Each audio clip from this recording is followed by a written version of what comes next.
Long ago, there lived a lion named खरनाखरा। काफी समय पहले की बात है, खरनाखरा नामक एक शेर रहा करता था। He had been trying to hunt for a prey for the last 2 days. वह अपने शिकार को पिछले 2 दिनों से ढूंढ रहा था, but he could not succeed due to his old age and physical infirmity. परंतु अपनी बढ़ती हुई उम्र और शारीरिक दुर्बलता के कारण वह इस कार्य में सफल नहीं हो रहा था। He was no longer strong to hunt for his food. अब वह उतना शक्तिशाली नहीं रहा था कि अपने खाने के लिए शिकार ढूंढ सके। He was quite dejected and disappointed. वह काफी निराश और हताश था। He thought, उसने सोचा, that he would die of starving. उसने सोचा कि वह भूख के कारण मर जाएगा। One day, while he was wandering in the jungle, एक दिन जब वह जंगल में इधर उधर घूम रहा था, he came across a cave. तो वह एक गुफा के नजदीक पहुंचा। There must be some animal who lives in it, so thought the lion. वहां पर जरूर कोई ना कोई एनिमल यानी कि जानवर रहता होगा, ऐसा शेर ने सोचा। I will hide myself inside it and wait for its occupant to enter. यानी कि मैं अपने आप को इसमें छुपा लेता हूँ एंड जब तक इसका निवासी आता है उसके आने की प्रतीक्षा करता हूँ।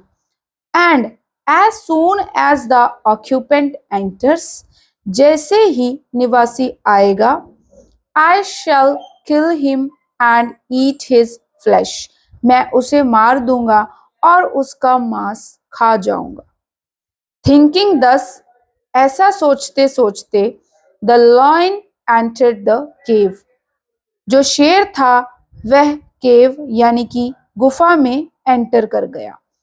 After some time, कुछ समय बाद, a fox came near the cave. कुछ समय बाद जो लोमड़ी थी वो उस गुफा के नजदीक आई। The cave belonged to her. जो गुफा थी वह उसी लोमड़ी की थी। The fox was surprised to find the paw marks of a lion pointing towards the cave. जो लोमड़ी थी वह चकित रह गई थी, उसको आश्चर्य हो गया था जब उसने शेर के पंजे के निशानों को अपनी गुफा की तरफ जाते हुए देखा। Some lion has stealthily entered my cave, she thought to herself. लोमड़ी ने मन ही मन सोचा कि कोई शेर उसकी गुफा में छिपकर बैठा है। But to make sure of the presence of the lion inside the cave, the fox played upon a trick. शेर की उपस्थिति को सुनिश्चित करने के लिए लोमड़ी ने एक ट्रिक खेली। The fox stood at some distance from the cave and shouted, "Hello cave, I have come back." जो लोमड़ी थी वो गुफा से काफी दूरी के ऊपर खड़ी हो गई और चिल्लाई, "hello cave, I have come back" कि नमस्कार केव, मैं वापस आ गई हूँ। Speak to me as you have been doing earlier. मुझसे बात करो जैसे कि तुम पहले करा करती हो, ऐसा लोमड़ी गुफा से कहने लगी। Why are you today keeping silent? तुम आज चुप क्यों हो? May I come in and occupy my bunk? क्या मैं अंदर आ जाऊं और अपने पलंग पर बैठ जाऊं या फिर कब्जा कर लूं? यानी कि वो जो गुफा थी वो उसी की थी, तो वो उससे पूछ रही थी। Hearing the fox calling the cave, the lion thought that the cave he was hiding in must in reality be a talking cave. तो जब अंदर छिपा हुआ शेर ये सारी चीज सुन रहा था कि कैसे लोमड़ी अपनी गुफा के साथ बात कर रही है, तो शेर ने सोचा कि जिस गुफा में वह छिपा है जरूर ये गुफा बोलती होगी. The cave might be keeping quiet because of his kingly presence inside. उसने सोचा कि शायद जो गुफा है वो इसलिए चुप है क्योंकि उसमें एक किंगली मीन्स महान शख्सियत अंदर बैठी है. प्रेजेंस यानी कि उसकी उपस्थिति है. Therefore, इसलिए if the cave didn't answer to the fox question, इसलिए अगर जो गुफा है वो फॉक्स लोमड़ी के प्रश्न का आंसर यानी कि जवाब नहीं देगी, the fox might go away to occupy some other cave. तो हो सकता है कि जो लोमड़ी है वो कहीं और चली जाए और कोई और गुफा में रहने लगे. And thus he would have to go without a meal once again. और एक बार फिर से उसको बिना खाना खाए जाना पड़ सकता है.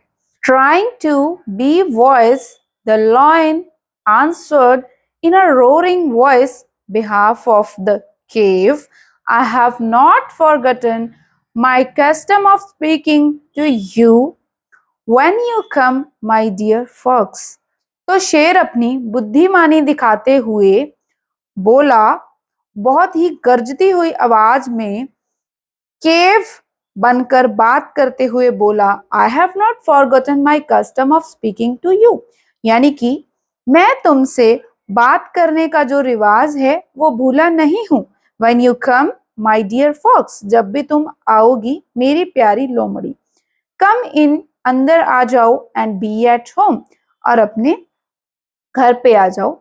Thus the clever fox confirmed the presence of the lion hiding in her cave. तो इस तरह से चालाक और चतुर लोमड़ी ने शेर के केव में होने की पुष्टि कर ली कि शेर उसी केव के अंदर छिपकर बैठा है, और ran away without losing a single moment. और वह एक भी क्षण न गवाते हुए वहां से भाग गई. And saying only a fool would believe that a cave could speak. यानी कि एक मूर्ख ही इस बात पर यकीन कर सकता है कि गुफा बोल सकती है. So, my dear friends, the moral of this story is presence of mind is the best weapon to guard oneself in every sphere of life. यानी कि नैतिक जीवन में हर क्षेत्र में स्वयं की रक्षा करने के लिए सबसे बड़ा जो हथियार है वो है संयम, यानी कि प्रेजेंस ऑफ माइंड. तो अगर आपकी लाइफ में भी कोई प्रॉब्लम आती है तो उसमें आप अपना संयम बनाए रखें और देखें कि आपको कैसे रिएक्ट करना है. जैसे कि चालाक लोमड़ी, चतुर लोमड़ी ने शेर को मात डाली, वैसे आप भी अपने जीवन में ऐसे प्रेजेंस ऑफ माइंड का यूज करके बहुत सारी प्रॉब्लम से बच सकते हो. So friends, that's it. If you enjoyed this thrilling tale, then don't forget to like, share and subscribe my channel for more amazing stories that spark the imagination